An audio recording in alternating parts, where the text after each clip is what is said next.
Oui, voilà, j'ai noté pour pas perdre de temps. Nous voici dans le service soins de suite de l'hôpital Eugénie d'Ajaccio.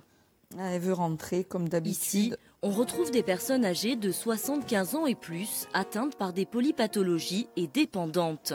Une admission au SSR intervient très souvent après un passage dans l'un des services médicaux ou chirurgicaux de l'hôpital général. Nous sommes amenés à lui rendre son autonomie et de diminuer sa dépendance, à la fois physique et ou mentale.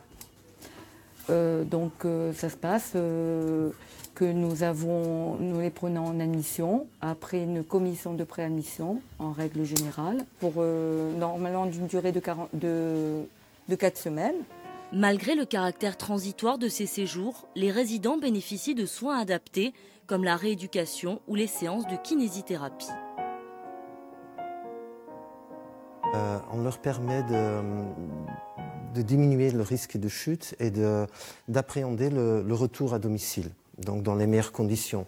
Entre autres par une multiple d'obstacles et la préparation à la montée des descentes des marches, parce que pour beaucoup de personnes, le retour, justement, c'est un peu stressant vis-à-vis des escaliers qui se retrouvent chez eux, manque d'ascenseur, etc. Après, c'est une salle qui invite aussi à la détente. Il y a un travail d'équilibre, de mémoire qui est fait, et après aussi de relaxation. Et quand les patients ne peuvent plus retourner à leur domicile, une solution, le placement dans un établissement d'hébergement pour personnes âgées dépendantes. Ici, les journées se passent en 2 temps. Le matin est réservé aux soins médicaux, l'après-midi à diverses activités de groupe. Aujourd'hui, donc tous les résidents ont fait le concours de gâteaux. Et du coup, vous avez fait quoi? Vous avez dit que vous avez fait une rose? C'est une rose. Moi, j'ai fait le portrait de mon mari. Mais accéder à un EHPAD relève parfois du parcours du combattant pour les familles des résidents. S'ajoute la charge financière.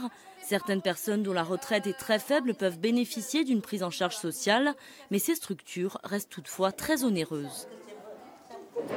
Ce qu'il y a, c'est au niveau fiscal, c'est qu'elle est toujours imposée sur le revenu. Parce que ce qui se passe, c'est que vous payez 2500 ou 2800 par mois, mais ce n'est pas 2800 ou 2500 qui sont pris en compte au niveau des charges du résident.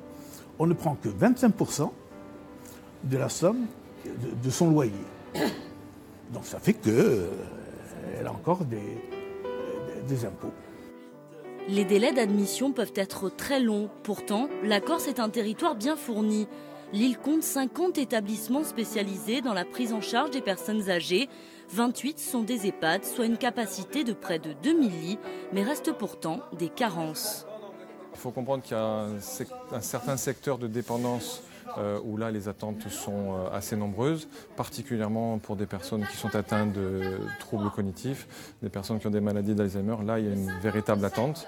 La capacité d'accueil n'est pas suffisante.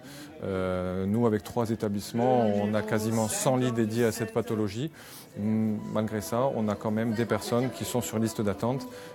La problématique des maladies neurodégénératives fait actuellement l'objet d'une étude pour un plan d'action régional de l'ARS. Ce dernier doit permettre d'améliorer le diagnostic et de renforcer la prise en charge à domicile ou en institution.